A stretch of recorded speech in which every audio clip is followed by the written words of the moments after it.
Oh!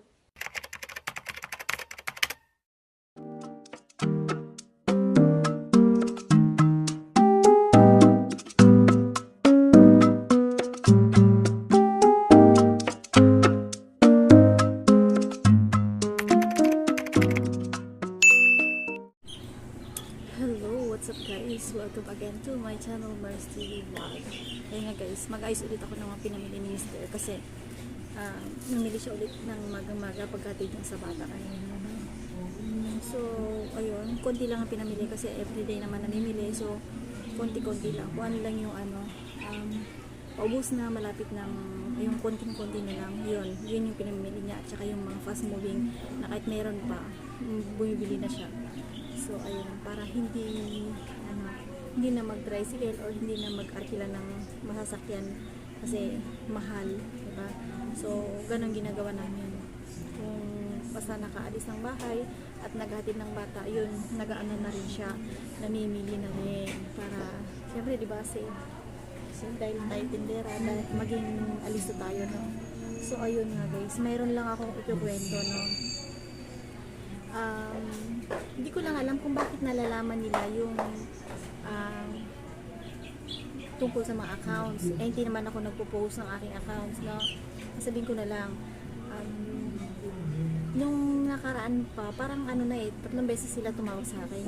Last week, tapos kanina lang. So, ayun, pasensya na, maingay. So, ayun nga, no, yun yung gusto kong sabihin.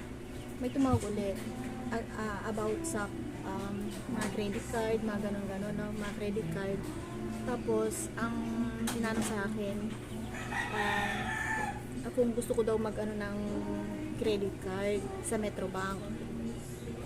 Dahil meron tayong ng Metrobank. Kaya, hindi ko lang alam paano nila nalalaman, no? Na meron tayong account sa Metrobank, no? Talagang magaling ang mga scammer, no? Yun lang yung masasabi ko. Bakit ang gagaling ng mga scammer na yan? Paano nila nalalaman na meron Metrobank ang isang tao? Ewan ko lang. Kasi minsan, dun katulad niyan kahapon, ay nung isang araw pala, napunta ko ng SM, nag-swipe, ginamit ko yung Metrobank ko, nag-swipe ako ng pabango lang. Pero hindi ko ginamit ng ibang, yun lang yung ginamit ko. Kasi yung mister ko naman, nag-withdraw din lang doon ng magkano lang yung withdraw niya. And then, last week din yun, may tumawag. Last week din siya kasi parang kung ano yung kada mag-withdraw or isa-swipe. Tapos siguro mga 2 days, after 2 days, may tumatawag. So, doon kami nagtataka, paano nalalaman, di ba? Paano nalalaman? Malamang scammer nga sila, kaya nga, di ba? So, ang sabi sa akin, kung gusto ko daw ng credit card, ang sinagot ko kagad, hindi man ako qualified sa credit card kasi nagpunta ako mismo sa may Metrobank na sinabi kong pinag-apply lang kasi ako kasi inaayos ko yung ATM ko sa online banking ko. So yun, nung hindi nag-message sa akin yung mismong Metrobank na hindi ko lang alam kung bakit ako hindi qualified sa na yun. Hindi ko naman kailangan hindi ko naman kailangan ng credit card kung tutusin kasi masakit sa ulo yun pag may credit card ka. So hindi ko siya talaga kailangan yung mga ganung credit card, no? Kung mayroon naman ako na itatali dyan, yun na lang ginagamit ko. Pero hindi talaga ako ng credit card. Tapos, siguro mga 2 weeks, mga 2 weeks, may tumawag sa akin. And then, nag-text din. Ibig sabihin, hindi, nag-text lang pala sa akin. Nag-text lang sa akin yung Metrobank na hindi daw ako qualified. So, na yun. Tapos, after that, mga a week lang, 1 week lang nakalipas, may tumawag sa akin ng this is from Metrobank. Ganon sila, Metrobank. Lang kung gusto ko mag-avail ng ganito dahil qualified din daw ako. Sabi ko na qualified. Paano nila nalaman na qualified ako? Na mismo Metrobank nga nagsabi sa akin na nag-send sa akin ng through Gmail ko na hindi ako qualified sa credit card ng Metrobank. So, nagtaka ako, sabi ko, hindi ho ako qualified kaya hindi ho ako magkaganyan, sabi ko ganon. Ay, ganun ho ba? Hindi qualified, ganun. Oo, kasi kami message lang sa akin ng ano eh, nag-email sa akin ng Metrobank na hindi daw ako qualified, ganito. Tapos, siguro hindi ko na-meet yung criteria nila na bakit hindi ako qualified. Then, dahil tinanong naman, okay naman yung business ko, ganun. So, parang ano lang yun. Tapos, syempre, sandali lang. Gel. So, ayun, kung din lang natin may bumili lang ng gel. Ayun, gel namin is 4 pesos. So, ayun nga guys, no. Nagtataka lang ako kung bakit, no, tumatawag ba rin sila. After a week, yan nga ulit, may tumawag ulit sa akin.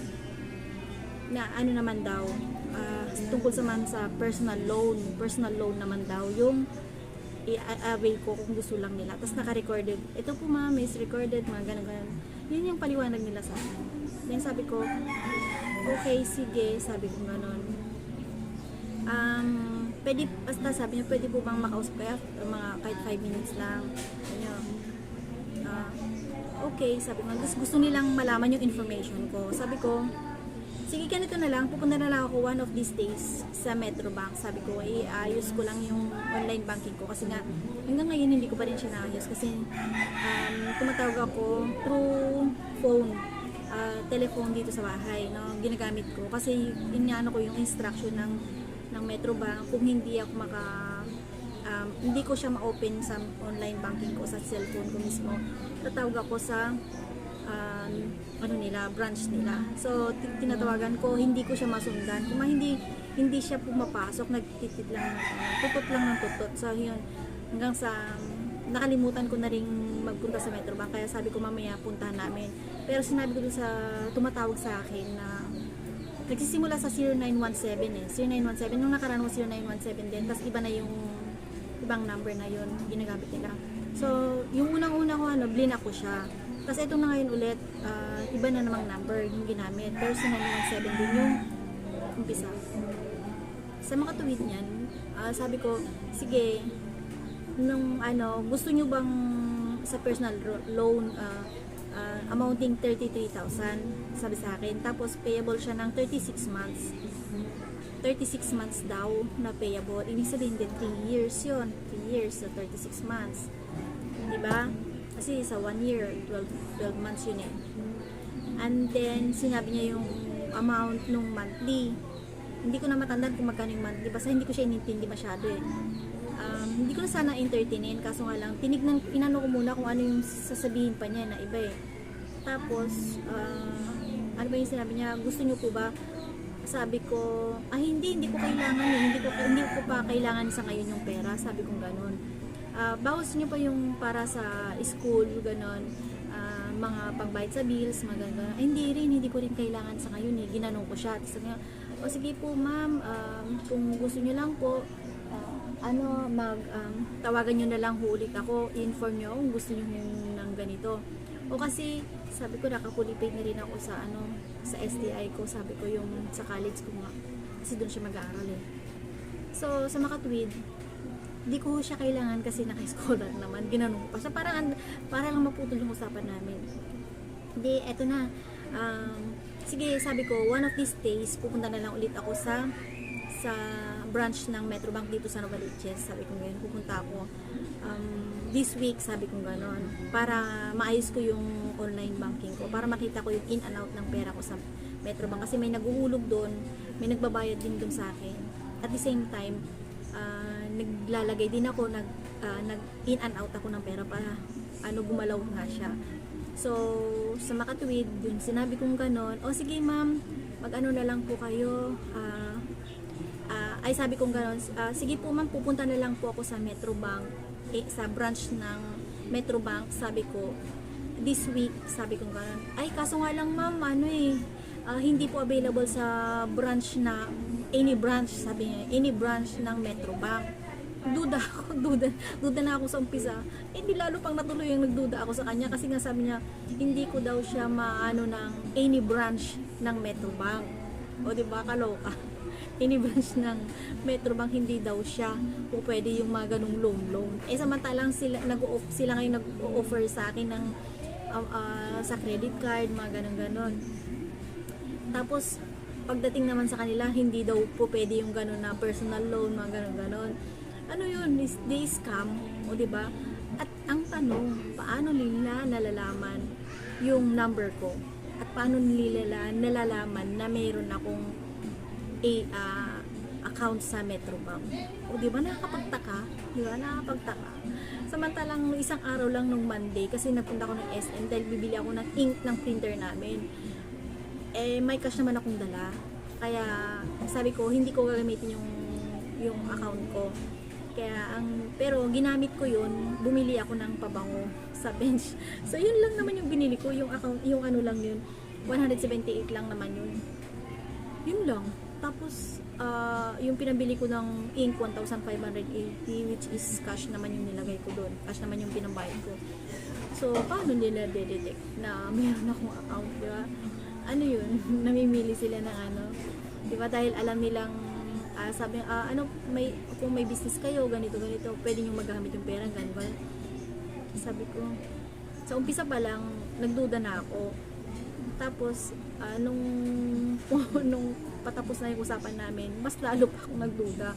Kasi any branch nga daw, hindi ko daw magagamit yung gano'n, hindi daw ako makapag-avail ng personal loan, school loan, mga educational loan, mga ganon, yung yung payments, bills, mga ganon, hindi ko daw magamit. Hindi daw makapag-loan sa Metrobank. Kahit any branch daw, hindi. Yun yung sinabi. So, ibig sabihin ni scam. So, ngayon, blinak ko ulit. Siguro, kaya nag-antay ulit ako ng next, Pero nakaano naman ako pag, hindi ako nag-click ng link, any link, kahit na sino yung mag-ano sa akin, hindi ko ginagamit yung aking sariling phone na yun yung ginagamit ko pang transaction. Hindi doon ako gumagamit. Hindi doon ako nag-click ng mga basta lahat ng mga link, hindi ako doon nag-click kasi alam ko naman na maraming mga scam, no? So ayun, hanggang sa mabablock yung mabablock ang iyong account, no, mahak yung account. So hindi ko ginagamit talaga yun. So alam ko naman yung kalakaran ng mga ngayon, mga halang mga bituka, kaya hindi na ako nagdadalawang isip na i-block sila. So marami pa akong i-block na mga friends of friends na hindi ko naman kailangan, hindi naman dapat na nakikita ko doon sa ko. Mga importante na lang siguro yung may lalagay ko doon. So hanggang dito na lang yung aking vlog, no? At pinaliwanag ko lang yung bakit nalalaman ng yung number ko, no? Paano nilalaman na mayroon akong account sa Metrobank, di ba? So hanggang dito na lang, bye bye pa. Bismar's TV Vlog, ang tindera ng bayan, dating OFW na, ngayon tindera na. Buhay!